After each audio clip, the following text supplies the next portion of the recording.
পরিষ্কার পরিচ্ছন্ন বাড়িতে মা লক্ষ্মীর বাস। তাই সকাল থেকে রাত পর্যন্ত সংসারের যাবতীয় কাজকর্ম প্লাস ঘর গোছানো এবং ঘরকে পরিষ্কার পরিচ্ছন্ন করে যেভাবে পরিপাটি করে গুছিয়ে রাখি, আজকে তোমাদের সাথে সেটাই শেয়ার করব। আশা করছি আজকের ভিডিওটি দেখতে তোমাদের খুব ভালো লাগবে। তো ভিডিওটি কেমন লাগলো আমাকে অবশ্যই একটা কমেন্ট করে জানিও।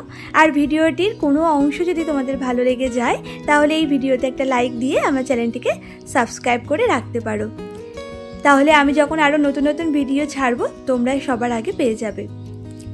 আর জানো তো, তোমরা আমাকে যখন কমেন্টগুলো করো না, আমার ভীষণ ভালো লাগে। আর আমি কিন্তু প্রত্যেকের কমেন্টের রিপ্লাইও করি। রাধে রাধে বন্ধুরা, কেমন আছো তোমরা সবাই? আশা করছি সবাই খুব ভালো আছো আর সুস্থ আছো। আমার আরও একটি নতুন ব্লগে তোমাদের সবাইকে অনেক অনেক ভালোবাসা আর অনেক স্বাগত জানিয়ে আজকের ভিডিওটি শুরু করছি তোমাদের সকলকে সাথে নিয়ে। আর আমাদের এখানে জানো তো, এই কিছুদিন ধরে যা বৃষ্টি হচ্ছে তোমাদেরকে কি আর বলবো। দেখতেই পাচ্ছ একদম স্যাঁতস্যাঁতে ওয়েদার, পুরো চারিদিকটা ভিজে আছে। এই মুহূর্তে অবশ্য বৃষ্টি হচ্ছে না, একটু কমেছে এখন। তো যাই হোক, এদিকে দেখো, ঘুম থেকে উঠেছিলাম তাও জানো তো ওই 6টার দিকে। তারপরে তো ওই যে বাইরে যে ডাস্টিংটা থাকে সেটা করি, তবে আজকে জানো তো ডাস্টিংটা করিনি। ঘুম থেকে উঠেই দেখি কি বৃষ্টি কি বৃষ্টি, আর সেজন্য ডাস্টিং তো করাই গেল না। তো ভাবলাম ওইদিকে একটু ফ্রেশ হয়ে নিই, তাই জন্য ফ্রেশ হয়ে তারপরে কিন্তু চাটাও খেয়ে নিয়েছিলাম, সেটা তোমাদের সাথে শেয়ার করা হয়নি।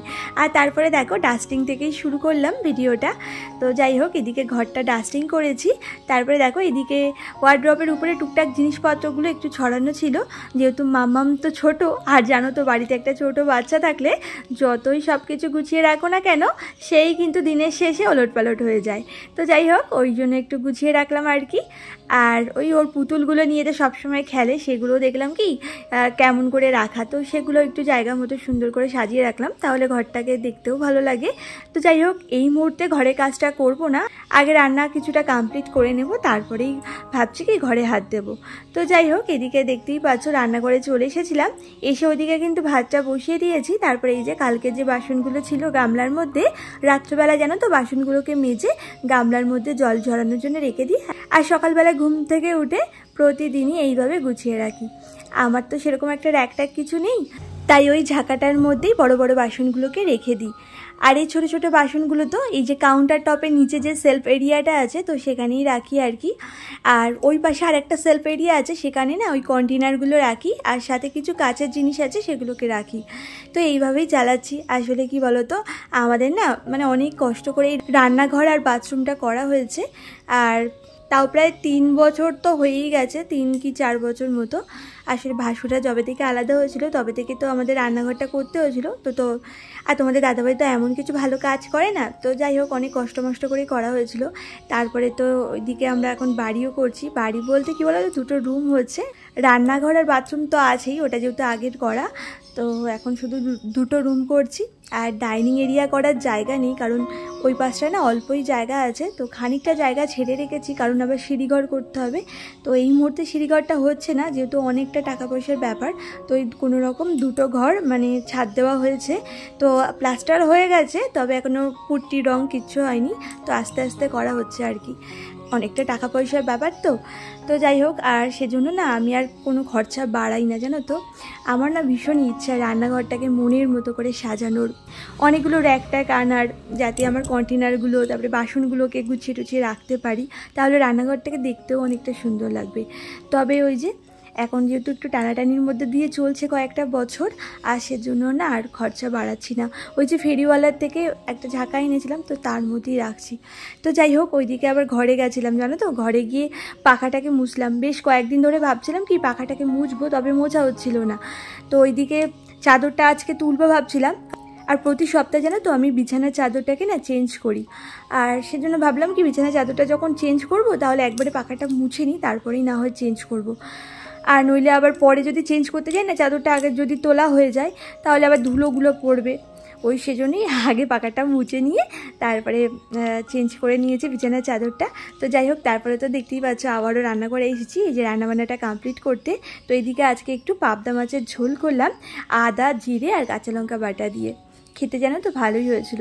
আগে আমি পোস্ত বাটা দিয়ে করতাম, তবে এখন আর না সেরকম একটা পোস্ত আনা হচ্ছে না, আর যা দাম বেড়েছে পোস্তর। আর বিছানার চাদরটা তোলার সময় তোমরা একটা জিনিস লক্ষ্য করে দেখেছো, আমার কিন্তু ওই চাদরের তলায় পেপার পাতা ছিল। কেন জানো তো? তোমাদেরকে এই বিষয়ে একটা টিপসও দিই। অনেক সময় দেখবে বিছানার মধ্যে জল টল পড়ে যায়, মানে কেউ তো আর ইচ্ছা করে ফেলতে চায় না, তবে কোনো কারণে হয়তো পড়ে যেতে পারে, চাদরটা তো ভিজে যায়। আর তলায় তোষক বা ম্যাট্রেস যাই থাকুক না কেন সেটাও তো ভিজে যায়। আর সাথে সাথে তো আমরা রোদুরে দিতে পারি না, ধরো সবসময় তো রোদও ওঠে না, এই যেমন এখন বর্ষাকাল, এখন তো সেরকম রোদ উঠছে না, তো সেজন্য না ওই ভিজে গেলে একটা পেপার পেতে দিয়ে তার উপরে যদি চাদরটা পাতো না, তাহলে ওই ফ্যানের হাওয়ায় চাদরটা তো শুকিয়ে যায়, আর তোষকের ভেজাটা কিন্তু ওঠে না। ওই তোষক বা ম্যাট্রেসটা যদি ভেজে থাকে তাহলে পেপারটা না ওই জলগুলো শোষণ করে নেয়। জানো তো মাম্মাম ভুলবশত বিছানার মধ্যে জল ফেলে দিয়েছিল, আর ওই চাদরের উপরে না আরেকটা চাদরও পেতেছিলাম, দেখছি কি তাও ভেজা উঠছে। তারপরে মাথাতে একটা বুদ্ধি খেললো, ওই পেপারটা পাতার পর থেকে না আর ভেজা উঠছিল না। তো যাই হোক, একটু আগে জানো তো তোমাদের দাদাভাই একটা আরশোলা মারার ওই যে পিঁপড়ে মারার যে চকগুলো হয় না, তো সেটাই দিয়ে গেছিলো। তো ভাবলাম কি একেবারে দিয়ে দিই। জানো না আমাদের বিছানার মধ্যে এত পিঁপড়ে হচ্ছে যে কোথা থেকে আসছে কে জানে, এত পরিমাণে পিঁপড়ে হয়েছে, সাথে তো জানলায় আছেই, তাই ওই চকটা না ওই বিছানার ওইখানটায় দিয়ে দিলাম, সাথে ওই জানলার ধারে ধারে না দাগ টেনে দিলাম যাতে পিঁপড়েগুলো মরে যায়। তো দেখা যাক কী হয়। আর তারপরে না ঘরটাকে একটু করে ক্লিন করে নিচ্ছি। 1-2 দিন ছাড়া ছাড়াই কিন্তু আমি চেষ্টা করি আমার ঘর বাড়িটাকে না ভালো করে পরিষ্কার পরিচ্ছন্ন করে, মানে গুছিয়ে পরিপাটি করে রাখার।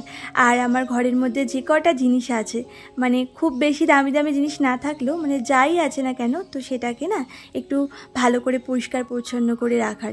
আর এদিকে দেখো মাম্মাম কি করেছে জানো, আমি কয়েকদিন আগে এই বোতলটা কেটে না একটু DIY করেছিলাম, তো ওখানে নখ দিয়ে খুঁটে খুঁটে রঙগুলো তুলেছে, সাথে আমি অব্র দিয়ে ওই যে ঠোঁটের ওখানটায় দিয়েছিলাম সেটাও তুলে দিয়েছে। জানো না যখন তৈরি করেছিলাম কি সুন্দর লাগছিলো দেখতে, এখন না কেমন একটা হয়ে গেছে। তো একটুখানি রং ছিল তাই ভাবলাম ওই জায়গাটা লাগিয়ে দিই, তাই দেখো লাগিয়ে দিলাম।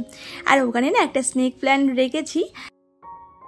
আর আমাকে প্রণীতা দিদিভাই বলেছিলে, বোন কয়েকদিন ধরে ভিডিও দেখছি না বলে রাগ করো না গো, আমি সময় পাচ্ছি না, যখন সময় পাই ফোন হাতে পাই না, আর যখন ফোন পাই তখন সময় পাই না।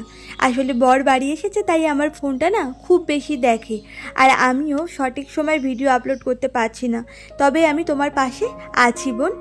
থ্যাংক ইউ গো দিদিভাই, তুমি আমার পাশে যে আছো এটাই আমার কাছে অনেক। আর তুমি যে তোমার মূল্যবান সময় থেকে সময় বার করে আমার ভিডিওটা দেখছো, এর জন্য তো তোমাকে অনেক অনেক ধন্যবাদ জানাই গো। এইভাবেই আমার পাশে থেকো, আর তুমি যখন সময় পাবে তখনই আমার ভিডিওটা দেখো।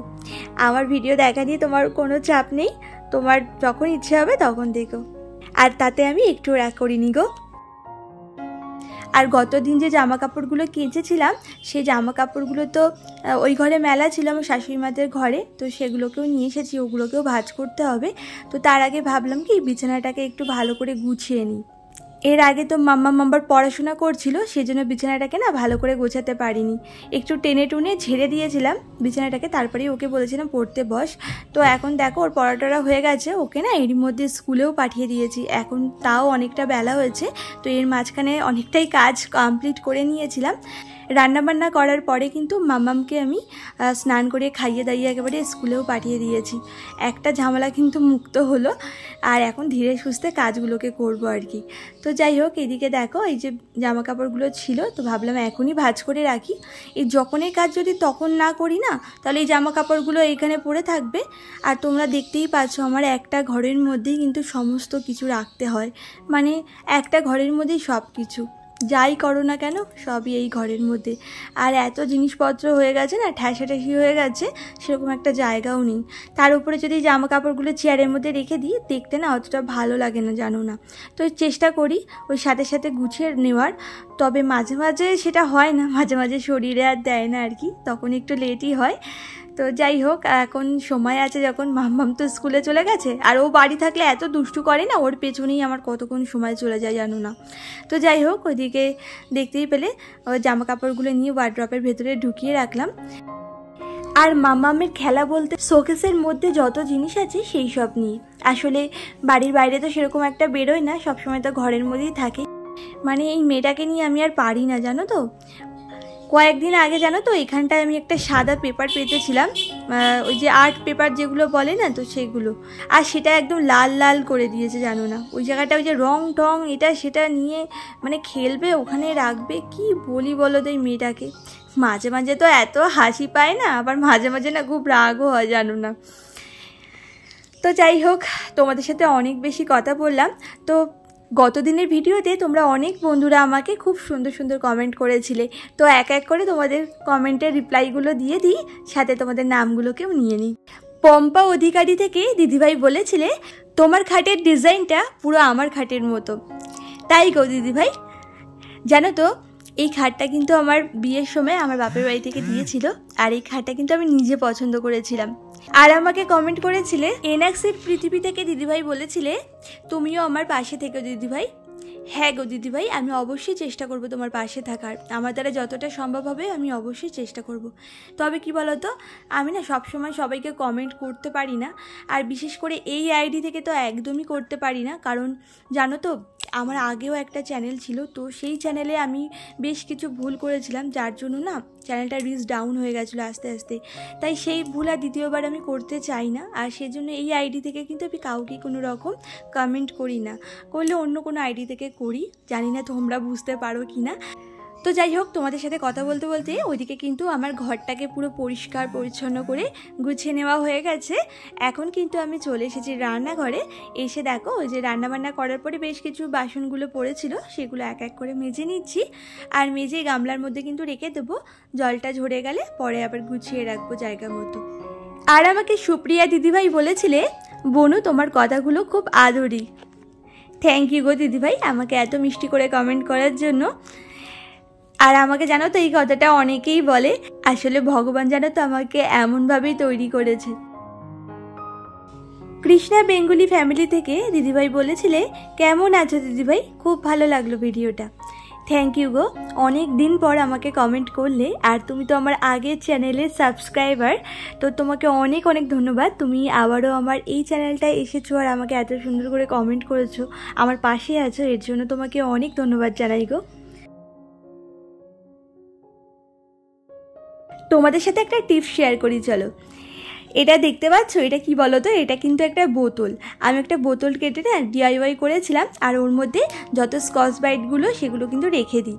আর তাতে কী হয় বলো তো, ওই নিচ থেকে বোতলের যে মুখটা আছে না, ওখান থেকে স্কচ ব্রাইটের যে এক্সট্রা জলটা বেরিয়ে যায়, আর তাতে কিন্তু স্কচ ব্রাইটগুলো গন্ধও হয় না, আর এক জায়গায় থাকলে দেখবে সেটা অর্গানাইজও থাকে। আর আমাকে পূজা লাইফস্টাইল থেকে দিদিভাই বলেছিলে দিদিভাই আজকে তোমার ভিডিওটা প্রথম কমেন্ট করছি, তোমার বাড়ি কোথায়। প্রথমেই তোমাকে বলি দিদিভাই অনেক অনেক ধন্যবাদ গো আমাকে কমেন্ট করার জন্য আর আমার পাশে থাকার জন্য। আর আমার বাড়ি হলো উত্তর 24 পরগনা জেলাতে। SNB ব্লগস থেকে দিদিভাই বলেছিলে খুব ভালো লাগলো ভিডিওটা, বন্ধু হলাম, আমার পরিবারে আমন্ত্রণ রইল বন্ধু। অবশ্যই আমি চেষ্টা করব দিদিভাই তোমার পরিবারে যাওয়ার জন্য। আর উমার গল্প কথা থেকে দিদিভাই বলেছ সমস্ত কাজের মাঝে কমেন্ট পড়ে শোনালে ঠাকুরের প্রসাদের থালিগুলোও সাজানো, সবটাই দেখলাম। হ্যাঁ, আমাদের এখানে প্রচুর বৃষ্টি হচ্ছে, খুব ভালো হয়েছে, শুভেচ্ছা জানিয়ে শেষ করলাম, ভালো থেকো। থ্যাংক ইউ গো আমাকে এত বড় একটা কমেন্ট করার জন্য। আর জানো তো আমাদের এখানেও না প্রচণ্ড পরিমাণে বৃষ্টি হচ্ছে, রোজই হচ্ছে, সেই সোমবার থেকে শুরু করেছে এখনও পর্যন্ত হয়ে যাচ্ছে জানো তো। তবে আজকে সকাল থেকে বৃষ্টি হয়নি, কিন্তু প্রচণ্ড পরিমাণে মেঘ করে আছে। আর কমেন্ট করেছিলে ডেইলি লাইফস্টাইল ঝুম্পা, রাজিয়া খান, সোমা অফিসিয়াল থেকে। তো তোমাদের সবাইকে জানাই অনেক অনেক ধন্যবাদ গো আমাকে এত সুন্দর করে কমেন্ট করার জন্য, আর আমার প্রত্যেকটা ভিডিও দেখার জন্য, আর আমার পাশে থাকার জন্য। তোমাদেরকে হয়তো ধন্যবাদ জানালেও কম হবে। তোমরা খুব খুব ভালো থেকো, এটাই কামনা করি ঈশ্বরের কাছে। আর আমাকে কমেন্ট করেছিলে বন্ধন ব্লগস থেকে রাখি দাস দিদিভাই, আজ প্রথমবার আপনার ভিডিও দেখলাম, খুব সুন্দর, ভালো লাগলো দিদিভাই, আপনার পরের ভিডিওর অপেক্ষায় থাকলাম। থ্যাংক ইউ গো দিদিভাই এত সুন্দর করে আমাকে কমেন্ট করার জন্য। আর তোমার কমেন্টটা জানো তো আমার মন ছুঁয়ে গেছে। অনেক ভালো থেকো তুমি দিদিভাই, তোমাদের মতো বন্ধুরা আছো বলেই কিন্তু আমি ভিডিও বানাতে এতটা মোটিভেট হই। আর যতই কষ্ট হোক না কেন রোজই কিন্তু তোমাদের সাথে ব্লগ শেয়ার করি। তো যাই হোক, ওইদিকে দেখো নিচের কিন্তু সমস্ত কাজ কমপ্লিট হয়ে গেছে, কিচেনটাকে তো দেখলেই ক্লিন করেছি, আর তার আগে তো ঘরটাকেও ক্লিন করেছিলাম। তো যাই হোক, তারপরে তো জামা কাপড় কেচেছিলাম স্নানের আগে, তারপরে স্নান করে এখন আবার জামা কাপড়গুলোকে মেলে দিচ্ছি। সংসারের কাজগুলোকে কম সময়ের মধ্যে করতে চাইলে জানো তো আমাদেরকে অনেকটা বুদ্ধি করে কিন্তু কাজগুলোকে করতে হয়। আর আমি কিন্তু আগে থেকে অনেকটা প্ল্যানিং করে নিই যে কোন কাজটার পরে কোন কাজটা করব, যাতে কাজগুলোকে একটু তাড়াতাড়ি কমপ্লিট করতে পারি। তো দেখতেই পেলে জামা কাপড় মেলে দিয়ে এলাম। তারপরে এই যে এসে মাথাটা সিঁদুর পরে নিয়েছি। তো মাম্মাম স্কুলে গেছে, ওকে আবার আনতে যেতে হবে। কাজের আর শেষ নেই, মানে একের পর এক কাজ কিন্তু থেকেই যায়। আমাদের বাড়ির বউদের কিন্তু কোনো রকম ছুটি থাকে না, তাও যদি মাঝে মধ্যে একটু এখানে ওখানে ঘুরতে যাওয়া হয় তাও দেখবে মনটা ভালো লাগে। তাও গত 2 বছর ধরে তো কোথাও যাওয়া হচ্ছে না, বাড়িতেই আছি। জানো তো বন্ধুরা, আজকে ভেবেছিলাম তোমাদের সাথে একদম সকাল থেকে রাত পর্যন্ত প্রত্যেকটা কাজ আমি যা যা করি সবটাই দেখাবো। তবে না, আজকের ভিডিওটা এত বেশি বড় হয়ে গেল, তাই তোমাদের সাথে বেশি কিছু শেয়ার করতে পারলাম না। তো যাই হোক, এদিকে দেখো সন্ধ্যেবেলায় মামামের জন্য একটু দুধ গরম করে নিলাম, ওকে চকোস দিয়ে খাইয়ে দেবো, আর আমার জন্য একটু চা করেছিলাম। অনেক দিন পর জানো তো আমার জন্য দুধ চা করলাম, কয়েকদিন ধরে তো র চাই খাওয়া হচ্ছিলো। তো যাই হোক, তারপরে দেখো এই যে বিছানাটাকেও একটু ভালো করে না পরিষ্কার করে নিলাম। আসলে দুপুরবেলায় তো মাম্মাম্মার আমি ঘুমিয়েছিলাম, তাই জন্য ভালো করে না একটু ঝেড়ে টেড়ে নিলাম, বালিশগুলোকেও এক সাইড করে পেতে দিলাম। তারপরে মাম্মামকে একটু পড়তেও বসিয়েছিলাম, আর ওকে পড়ানোর পরে রান্নাঘরের অনেক কাজ ছিল সেটা কমপ্লিট করেছিলাম। তো চলো বন্ধুরা, আজকের ভিডিওটা এই পর্যন্তই শেষ করছি। সবাই ভালো থেকো, আবারও দেখা হবে পরবর্তী কোনো ভিডিওতে।